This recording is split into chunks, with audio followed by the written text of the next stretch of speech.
आम्ही घडवितो उद्याचे भविष्य. इंजिनियर डॉक्टर स्पर्धा परीक्षेद्वारा अधिकारी होण्याचे स्वप्न पूर्ण करून देणारी, पलूस तालुक्यात सातत्याने निकाल देणारी एकमेव अकॅडमी म्हणजे श्री समर्थ IIT आणि मेडिकल अकॅडमी पलूस. 10वी नंतर आपल्या मुलांसाठी अकॅडमी शोधताय तर आजच संपर्क करा. कराडची सुप्रसिद्ध श्री अकॅडमी ऑफ सायन्स यांच्या संयुक्त विद्यमाने Shri Samarth IIT and medical अकॅडमीमध्ये JEE नीट MHCET साठी प्रवेश मर्यादित, माफक फी मध्ये दर्जेदार शिक्षण. तर मग आपल्या मुलांसाठी आजच आपल्या पाल्याचा प्रवेश निश्चित करा. आमचा पत्ता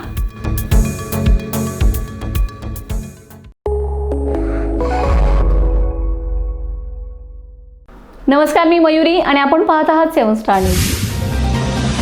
उरण ईश्वरपूर तालुका वाळवा येथील माजी नगरसेवक व पतसंस्थेचे संस्थापक अशोकराव देसाई यांच्या मार्गदर्शनाखाली शहरासह तालुक्यात कार्यरत असलेल्या येथील किसान नागरी सहकारी पतसंस्था मर्यादित ईश्वरपूर या पतसंस्थेच्या चेअरमनपदी सचिन अशोकराव देसाई यांची तर व्हाईस चेअरमनपदी धनंजय मोहन लोहार यांची निवड झाली.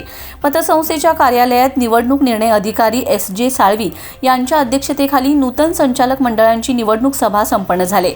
या पतसंस्थेचे नूतन संचालक मंडळ पुढीलप्रमाणे: अध्यक्ष सचिन अशोकराव देसाई, उपाध्यक्ष धनंजय मोहन लोहार, संचालक सर्वश्री अशोकराव काशीनाथ देसाई, जालिंदर आनंदा कोळी, मनीष जगन्नाथ जाधव, दत्तात्रय विष्णू जाधव, बाळासो पांडुरंग कोकाटे, भारत ज्ञानदेव कदम, अशोकराव तातोबा गोरे, कविता उर्फ वंदना सिद्धनाथ खोत, श्रीमती भाग्यश्री भरमानी पाटील यांची संचालकपदी निवड झाल्याचे निवडणूक निर्णय अधिकारी यांनी जाहीर केले. निवडणूक निर्णय अधिकारी SJ साळवी यांचा सत्कार संस्थापक अशोकराव देसाई यांच्या हस्ते शाल, श्रीफळ, फेटा व बुके देऊन करण्यात आलाय. तसेच निवडणूक निर्णय अधिकारी यांच्या हस्ते नूतन चेअरमन सचिन देसाई व व्हाईस चेअरमन धनंजय लोहार यांचा शाल, श्रीफळ, फेटा व बुके देऊन सत्कार करण्यात आलाय. प्रारंभी स्वागत व प्रास्ताविक मॅनेजर रोहित खवळे यांनी केले. या कार्यक्रमाचे सूत्रसंचालन व आभार बजरंग कदम यांनी मानलेत. Laxman Patil, 7 star news, Ishwarpur.